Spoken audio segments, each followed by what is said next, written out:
Hello friends, कैसे हैं आप सब लोग। आशा करता हूं कि आप सब लोग बहुत अच्छे होंगे, मस्त होंगे, स्वस्थ होंगे। दोस्तों, अगर आप दिव्यांग साथी है या आप नॉन दिव्यांग साथी है तो आप लोगों के लिए ये वीडियो बहुत इंपॉर्टेंट होने वाली है, क्योंकि रेलवे में ग्रुप डी की भर्ती जो है वो बहुत जल्दी आने वाली है। अब इसमें कौन कौन दिव्यांगजन अप्लाई कर सकते हैं, कौन नहीं कर सकते हैं, क्या इसके लिए क्वालिफिकेशन मांगी जाती है और इसके अलावा इसमें फीस कितनी लगती है, इसका एग्जाम पैटर्न क्या रहता है, इसका फुल नोटिफिकेशन कब आएगा, ये सारी चीज़ें मैं आप लोगों को इस वीडियो में लास्ट तक बता दूंगा। इसलिए आप लोग इस वीडियो को ध्यान से ज़रूर देखना। पर दोस्तों, इस वीडियो को शुरू करने से पहले मैं आप लोगों को बता दूं कि इसमें बहुत सारे दिव्यांग साथी ऐसे भी हैं जो एलिजिबल नहीं होते हैं। वो बेचारे हर बार यही सोचते हैं कि हो सकता है इस बार नोटिफिकेशन आएगा तो हम लोगों को इसमें मौका दिया जाएगा, लेकिन हर बार उनके साथ में यही होता है कि बहुत सारे दिव्यांग साथियों को इसमें मौका नहीं दिया जाता। देखो, आप अगर दोनों पैरों से दिव्यांग है, या आपके एक हाथ में दिक्कत है, या आपके दोनों हाथों में दिक्कत है, या इसके अलावा आप मस्कुलर डिस्ट्रोफी वगैरह वाले हैं, या और भी बहुत सारे दिव्यांग हैं जैसे अदर डिसेबिलिटी वाले हैं, या स्पीच से रिलेटेड है, तो देखो इस वाली भर्ती में यानी कि रेलवे ग्रुप डी में इन सभी दिव्यांगजनों को मौका नहीं दिया जाता है। और मुझे भी बहुत बुरा लगता है, क्योंकि ये जितने भी दिव्यांग साथी हैं वो पूरा साल इस भर्ती का वेट करते हैं और जब नोटिफिकेशन आता है तो उनको निराशा का सामना करना पड़ता है। तो देखो दोस्तों, कहीं ना कहीं सरकार की तो बहुत बड़ी गलती है इसमें, रेलवे की भी बहुत बड़ी गलती है इसमें, लेकिन उससे ज़्यादा अगर मैं कहूँ गलती तो वो दोस्तों दिव्यांगजनों की है। पता नहीं क्यों दिव्यांगजनों में एकता नहीं है बिल्कुल भी। अगर दिव्यांगजन एकता दिखा दे तो क्या काम नहीं हो सकता, कौन सा बड़ा काम नहीं हो सकता। मैं जब भी आप लोगों से कहता हूं कि आप लोग आवाज़ उठाइए, मेरे साथ में आवाज़ उठाइए, आप अकेले नहीं उठाना चाहते हैं, मैं आवाज़ उठाना चाहता हूं, मैं आप लोगों के लिए वीडियो बनाता हूं, मैं आप लोगों के लिए ट्विटर कैंपेन चलाना चाहता हूं, मैं आप लोगों की आवाज़ मिनिस्ट्री तक पहुंचाना चाहता हूं, लेकिन कभी भी आप लोग साथ नहीं देते हो। अब दो चार लोग कहेंगे कि हम तो साथ देते हैं, तो देखो दो चार लोगों के साथ दिए से कुछ नहीं होगा। आप लोगों ने देखा होगा कि जंतर मंतर पे इतना बड़ा प्रोटेस्ट हुआ और कामयाबी उसमें कब मिली, जब वहाँ पर हज़ारों लाखों लोगों ने जा जाकर साथ दिया। और उन लोगों ने भी साथ दिया जिनका नीट से कोई मतलब नहीं था, जो नीट के एस्पेरेंट थे वो तो थे ही, लेकिन इसके अलावा वहाँ पर बुजुर्ग, महिला और उन लड़कियों ने और उन लड़कों ने साथ दिया जिनका नीट से दूर दूर तक कोई वास्ता नहीं था, लेकिन हाँ सब कोई सिस्टम को चेंज करना चाहता था। तो क्या हमारे दिव्यांगजनों में एकता नहीं हो सकती? क्या हम दिव्यांगजनों की संख्या कम है? अगर केवल उत्तर प्रदेश की ही बात करें तो केवल यूपी में ही 54 लाख से ज़्यादा दिव्यांग साथी है। तो क्या सारे दिव्यांग साथी एक नहीं हो सकते? तो आप लोगों के साथ में सबसे बड़ी दिक्कत यही है कि आप एक नहीं होते हैं। जैसे ग्रुप डी की अगर मैं बात करूं तो इसमें जिन दिव्यांगजनों की पोस्टें होती है वो दिव्यांग साथी दूसरे दोस्तों के लिए, अपने साथियों के लिए, मतलब बोध आर्म या बोध लेग या इसके अलावा और जो डिसेबिलिटी वाले हैं उन सब के लिए बिल्कुल आवाज़ उठा ही नहीं सकते, उठाते ही नहीं हैं। इसके अलावा खुद वो दिव्यांग जो इस चीज़ से जूझ रहे हैं, जो अपने आप फॉर्म नहीं भर पा रहे हैं, वो भी इस चीज़ के लिए आवाज़ नहीं उठाते हैं। तो आप खुद सोचो कि जब तक दिव्यांग साथी एक होकर आवाज़ नहीं उठाएंगे तो तब तक आप लोगों को सक्सेस मिलेगी कैसे? बिल्कुल नहीं मिलेगी। अगर आप सोचो कि 10,000 लोग आवाज़ उठा दे, या आप लोग सोचो कि 20,000 लोग आवाज़ उठा दे, तो देखो इतनी छोटी संख्या में आजकल कुछ नहीं होता। कम से कम 1 लाख 2 लाख लोग एक साथ होकर अगर आवाज़ उठाओगे तभी कुछ हो सकता है। आप लोग मुझसे कहते हो कि आप ट्विटर कैंपेन चलाइए। क्या मैं ट्विटर कैंपेन चलाऊं और 1-2 लोगों के लिए चलाऊं? बस एक दो लोगों को ही बेनिफिट मिले बस? भाई, जितने भी दिव्यांग साथी इससे अफेक्टेड है, मान लीजिए रेलवे ग्रुप डी में आपके लिए भर्ती नहीं है तो आपको इससे प्रॉब्लम है ना, तो सब लोगों को आवाज़ उठानी चाहिए। इसी तरीके से और जाने कितने डिपार्टमेंट ऐसे हैं जहां पर अलग अलग दिव्यांगों की भर्ती नहीं है, तो जब सब एक साथ आवाज़ उठाएंगे तभी तो सरकार के कान खुलेंगे और तभी तो सरकार दिव्यांगजनों की प्रॉब्लम को सुनेगी या घर बैठे ही किसी की आवाज़ को सुन लेगी। अगर कभी आपसे कहा जाए कि वहाँ पर आना है तो वहाँ पर सब नहीं आ सकते। चलो, जिनकी मजबूरी है, जो बिल्कुल नहीं चल सकते हैं, जो बिल्कुल घर पर ही रहते हैं, या जिनके पास में बिल्कुल आने जाने का भी पैसा नहीं है, तो वो आने जाने में मजबूर है, वो नहीं जा सकते। लेकिन जो सकते हैं उनको जाना चाहिए। अगर दिव्यांगों से रिलेटेड कहीं पर ऐसा धरना वगैरह होता है या ऐसी आवाज़ कहीं पर उठाई जाती है तो जाना चाहिए। दूसरी चीज़, अगर आप नहीं भी जाना चाहते हैं और आपको अगर मौका मिल रहा है, अगर मैं आप लोगों की आवाज़ उठाने के लिए कोई वीडियो बना रहा हूं तो उस वीडियो को आप लोग शेयर तक नहीं करते, आप लोग दूसरे लोगों तक भेजते नहीं हैं। मैंने कई सारी वीडियो ऐसी बनाई जिसमें मैंने आप लोगों से कहा कि इस वीडियो को कम से कम मिनिस्ट्री तक भेजो,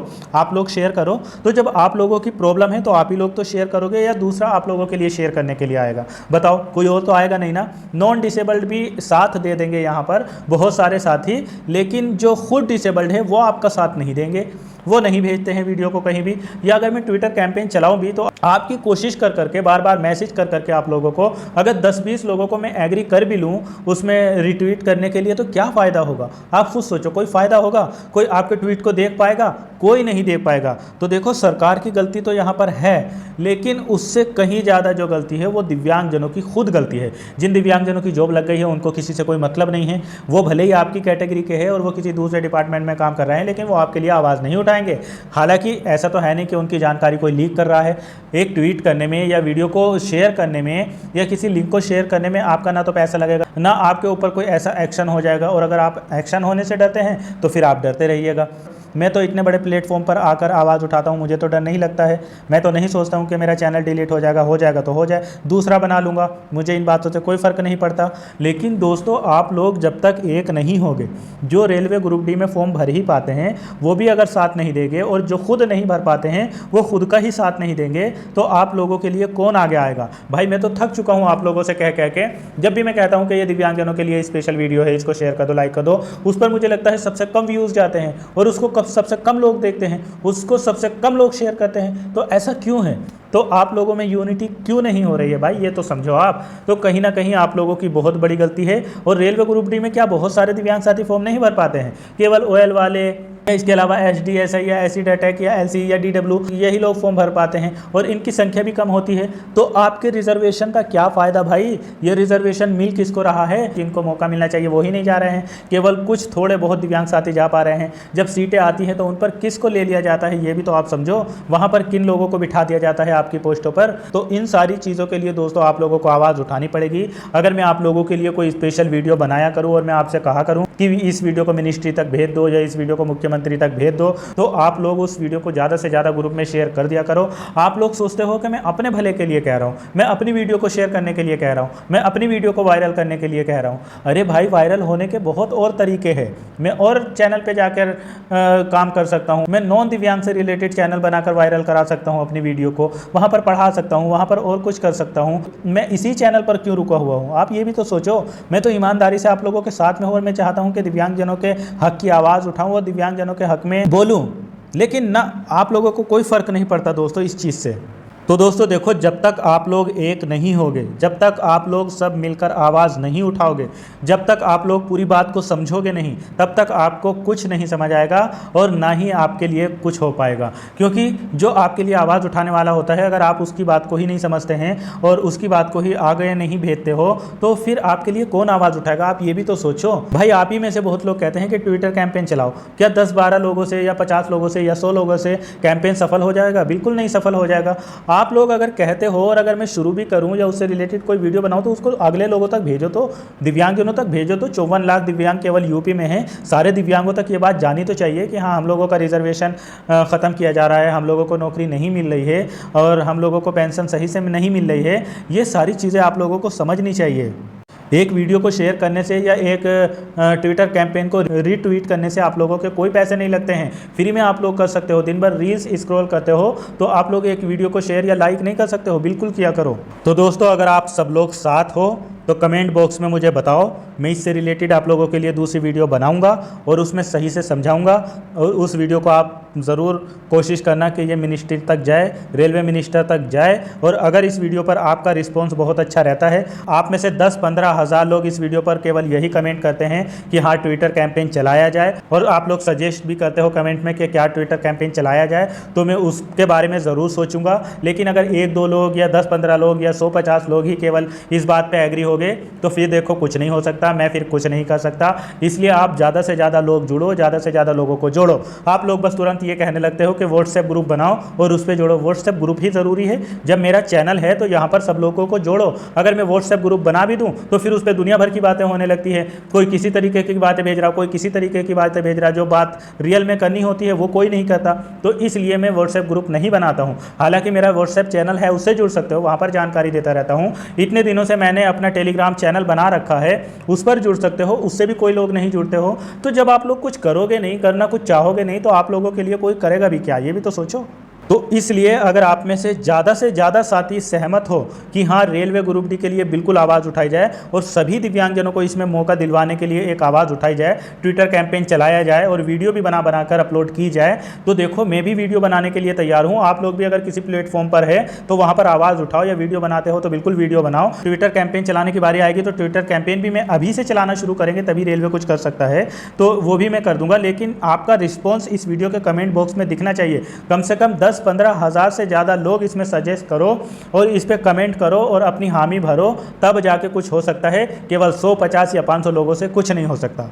बाकी दोस्तों, अगर आपको मेरी बात कोई बुरी लगी हो तो वो भी कमेंट बॉक्स में ज़रूर लिख देना। वैसे मैं बुरा कभी नहीं बोलता हूँ आप लोगों के लिए, क्योंकि मैं समझता हूं कि दिव्यांगजनों को कितनी परेशानी होती है जब किसी नोटिफिकेशन में वो फॉर्म फिल नहीं कर पाते हैं। लेकिन दोस्तों, मुझे कहना इसलिए पड़ता है कि आप लोग सब साथ में नहीं हो। केवल 10, 12, 15, 20 लोगों से कोई फ़र्क नहीं पड़ेगा। जब तक 1,00,000, 2,00,000 लोग साथ में नहीं होंगे, 1,00,000, 2,00,000 लोग सहमत नहीं होंगे, तब तक कुछ नहीं हो सकता भाई। अगर कुछ होगा तो एक बहुत बड़ी यूनिटी होगी, तभी कुछ हो पाएगा। तो आप लोग जितना भी जुड़ना चाहते हो वो सब लोग मेरे चैनल से जुड़ो। मैं ज़रूर आवाज़ उठाऊँगा आप लोगों के लिए और ट्विटर कैंपेन भी आप लोगों के लिए ज़रूर चलाऊँगा। लेकिन शर्त वही है कि इस वीडियो के कमेंट में कम से कम 10 से 20 हज़ार लोग अगर सहमत हो गए, तभी हम लोग कुछ कर सकते हैं। चलो अब मैं आप लोगों को बता भी देता हूं कि ये जो नोटिफिकेशन है ये किससे रिलेटेड है।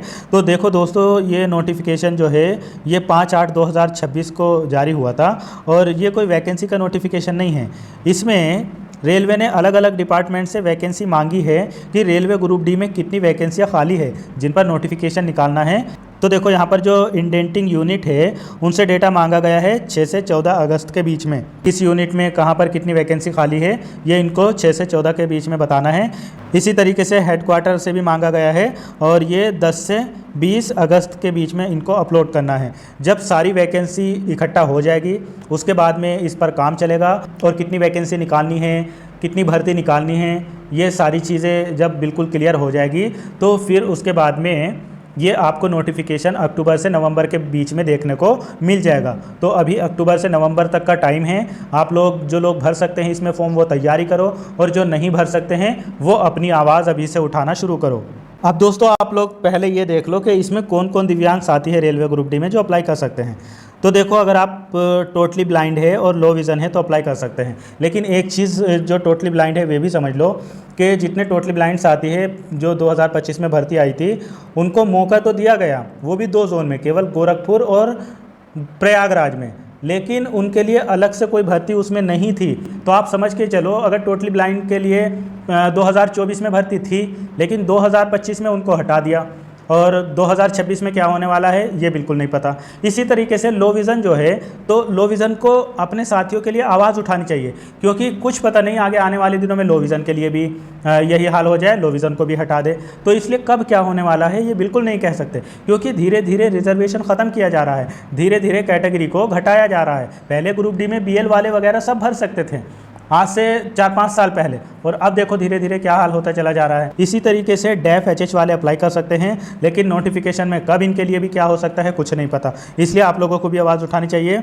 और इसके अलावा लोकोमोटर डिसेबिलिटी में केवल OL, LC, DW, AAV और SD SI जो विदाउट न्यूरो के हैं वही अप्लाई कर सकते हैं। इनके अलावा लोकोमोटर डिसेबिलिटी में कोई भी अप्लाई नहीं कर सकता। बस केवल OL, LC, DW, AAV और SD SI वाले ही अप्लाई कर सकते हैं। अगर आप बोध लेग वाले हैं, बोध आर्म वाले हैं, एक हाथ वाले हैं, एक हाथ एक पैर वाले हैं, या एक हाथ दोनों पैर वाले हैं, कोई भी है, कोई भी अप्लाई नहीं कर सकता। अदर डिसेबिलिटी में जितने भी दिव्यांग हैं, जैसे स्पीच वाले हैं या ASD वगैरह है, SLD है, ID है, MD है, कोई भी दिव्यांग साथी है इसमें कोई भी अप्लाई नहीं कर सकता है। MD वाले इसमें अप्लाई कर सकते हैं, लेकिन MD वाले भी वही अप्लाई कर सकते हैं जो डिसेबिलिटी यहाँ पर एलिजिबल है, जैसे OL, LC, DW, AAV, ये डेफ HH और लो विज़न। इनमें से कोई अगर मल्टीपल डिसेबिलिटी में है तो वही अप्लाई कर सकते हैं, इनके अलावा और कोई अप्लाई नहीं कर सकता। तो दोस्तों, रेलवे यहाँ पर बहुत बुरा खेल खेल रहा है कि धीरे धीरे कैटेगरी कम कर रहा है, धीरे धीरे दिव्यांगजनों को ग्रुप डी से हटा रहा है। इसलिए यहाँ पर आवाज़ उठाना बहुत ज़रूरी है। इसमें दोस्तों देखो, जो पोस्ट आती है दिव्यांगजनों की हो या नॉन दिव्यांग की, सभी की अलग अलग जोन में आती है। तो जब नया नोटिफिकेशन आएगा तो मैं तब भी आप लोगों के लिए वीडियो बना दूंगा, इसलिए चैनल को सब्सक्राइब ज़रूर कर लो। दोस्तों, रेलवे ग्रुप डी का फॉर्म भरने के लिए आप ऑल इंडिया में कहीं से भी है आप आराम से अप्लाई कर सकते हैं। देखो ग्रुप डी में अप्लाई करने के लिए 18 से 33 वर्ष एज मांगी जाती है, लेकिन दिव्यांगजनों को एज में रिलैक्सेशन दिया जाता है। अगर आप SC ST वाले दिव्यांगजन हैं तो आपको 15 वर्ष की छूट मिलती है, आप OBC वाले हैं तो आपको 13 वर्ष की छूट मिलती है, और आप जनरल कैटेगरी वाले हैं तो आपको 10 वर्ष का एज में रिलैक्सेशन दिया जाता है। इसमें फॉर्म भरने के लिए दिव्यांगजनों की 250 रुपये फीस लगती है। दोस्तों इसमें आपका एग्ज़ाम जो होता है उसमें 100 क्वेश्चन आते हैं और ये 100 ही मार्क्स के होते हैं, और इसके लिए आपको 90 मिनट का टाइम दिया जाता है। जो दिव्यांग साथी एलिजिबल होते हैं एक्स्ट्रा टाइम के लिए उनको 120 मिनट का टाइम दिया जाता है। इसमें जनरल साइंस के 25 क्वेश्चन पूछे जाते हैं जो 25 ही मार्क्स के होते हैं, मैथमेटिक्स के भी 25 क्वेश्चन 25 मार्क्स के, और जनरल इंटेलिजेंस एंड रीजनिंग के 30 क्वेश्चन 30 मार्क्स के, और जनरल अवेयरनेस के यहाँ पर 20 क्वेश्चन 20 मार्क्स के पूछे जाते हैं। इस तरीके से ये टोटल 100 क्वेश्चन होते हैं और 100 ही मार्क्स के होते हैं, और इसमें 1/3 की निगेटिव मार्किंग भी रहती है। दिव्यांगजनों के लिए कट ऑफ कितनी रहती है, क्या कट ऑफ जाती है, उसकी अलग से मैं वीडियो बना दूंगा। दोस्तों रेलवे ग्रुप डी का फॉर्म अप्लाई करने के लिए अगर आपने केवल हाई स्कूल पास किया है तो आप अप्लाई कर सकते हो। अगर आपने ITI की है तो आप भी अप्लाई कर सकते हो। मतलब या तो आपके पास में हाई स्कूल होना चाहिए या फिर ITI होनी चाहिए, दोनों में से कोई भी है आपके पास में, आप आराम से अप्लाई कर सकते हो। तो यहाँ पर उन साथियों के लिए बहुत अच्छा है जिन्होंने केवल हाई स्कूल पास किया है, तो वो आराम से अप्लाई कर सकते हैं। बाकी दोस्तों दिव्यांगजनों को इसका सेंटर उनके होम डिस्ट्रिक्ट में ही मिल जाता है, ऐसी कोई दिक्कत नहीं है। जितने भी दिव्यांग साथी हैं उनको उनके होम डिस्ट्रिक्ट में दे दिया जाता है सेंटर। तो आप लोग इसका फॉर्म आराम से भर सकते हो। जब भी इसका नोटिफिकेशन आएगा अक्टूबर नवंबर में, मैं आप लोगों के लिए डिटेल में वीडियो बनाकर सब कुछ आप लोगों को समझा दूंगा। लेकिन जितने भी ऐसे दिव्यांग साथी हैं जो इसका फॉर्म नहीं भर पाएंगे, जो BL वाले हैं, BA वाले हैं, या OL वाले हैं, या OL वाले हैं, या इसके अलावा अदर डिसेबिलिटी वाले हैं, उन सबको यहाँ पर एक होना पड़ेगा, उन सबको यहाँ पर आवाज़ उठानी पड़ेगी, और उनके साथ में जो दिव्यांग साथी इसमें एलिजिबल हैं उन सबको भी साथ देना पड़ेगा। जो रेलवे ग्रुप डी का फॉर्म नहीं भरते हैं उन सबको भी साथ देना पड़ेगा, सभी को साथ देना पड़ेगा, तब जाके कुछ हो सकता है और सभी दिव्यांगजनों को इसमें मौका मिल सकता है। तो मैंने जैसा कि आपसे बताया कि अगर आप में से 10-20 हज़ार लोग तैयार हो गए, कमेंट बॉक्स में अपनी राय देंगे, अपना सजेशन देंगे, तो मैं ट्विटर कैंपेन वगैरह भी ज़रूर चलाऊंगा। और इसके अलावा जितना हो सकेगा मुझसे मैं आप लोगों के लिए वीडियो बनाता रहूँगा और कोशिश करूँगा कि आपकी आवाज़ जो है वो मिनिस्ट्री तक जाए, रेलवे मिनिस्टर तक जाए, और आपके लिए कोई सोल्यूशन निकाला जाए। बाकी देखो बहुत सारी बातें करनी थी तो वीडियो लंबा हो गया है, कोई दिक्कत नहीं, आपके हक की बात है तो वीडियो लंबा भी हो गया है तो कोई बात नहीं। मिलता हूँ मैं फिर किसी और वीडियो में। Thank you so much.